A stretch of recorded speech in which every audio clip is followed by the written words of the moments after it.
Good evening. Charities offering free food to people struggling to afford to live say demand is soaring in our region. Food banks were first started in 2004 and the Oxford Food Bank says it's seen a 40% rise in the number of people using its service since last year. A designated food bank for the Cotswolds opened last week. Brennan Nicholls reports now on how food banks are coping with the demand on their services.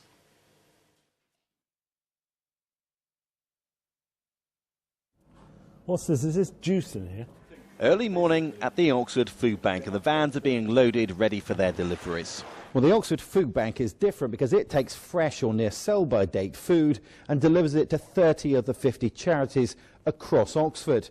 And volunteers here tell me in the last year they've seen a 40% increase in demand on this service. It's ridiculous to waste food of this quality. And actually, not only that, we're giving it to people who are in need, and the charities that are serving them are under financial pressure. So, what's not to like about that? It's sort of win-win-win. Hi, Nigel. We've got a whole lot. One of the charities which benefits from this free food is the Steppin Stone Centre at the Porch in Cowley. It gives hot meals to homeless and vulnerable people who would otherwise never get a decent meal. The food bank brings us, inverted commas, a Christmas present every morning. We never know up to 10, 11 o'clock when they arrive what they're going to bring. Whatever they bring, the chef then, or the people working in the kitchen, can then convert into whatever food stuff we want. In Bicester, demand on the food bank has doubled in the last year. It was one of the first to open in the country, and next week will mark its 5th anniversary. We've had people who've lost their jobs. We've had one lady who had to sell her wedding ring and an engagement ring to buy food.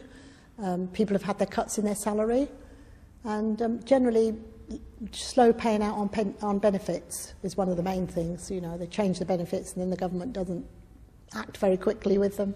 So that's the reason. These type of food banks exchange vouchers for food.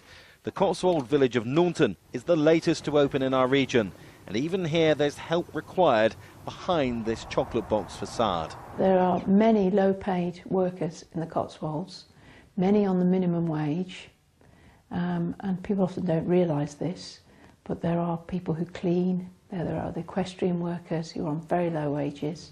Food bank prevents people from committing crimes, it prevents people from losing their houses, it prevents social services on occasions from having to take children into foster care, emergency foster care. Those are huge costs for the taxpayer. Much better for the government to be paying a small amount of money to help voluntary organisations do the great thing that they're doing across this country through Food Bank.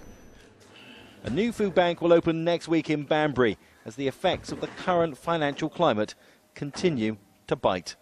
Brennan Nicholls, BBC Oxford News.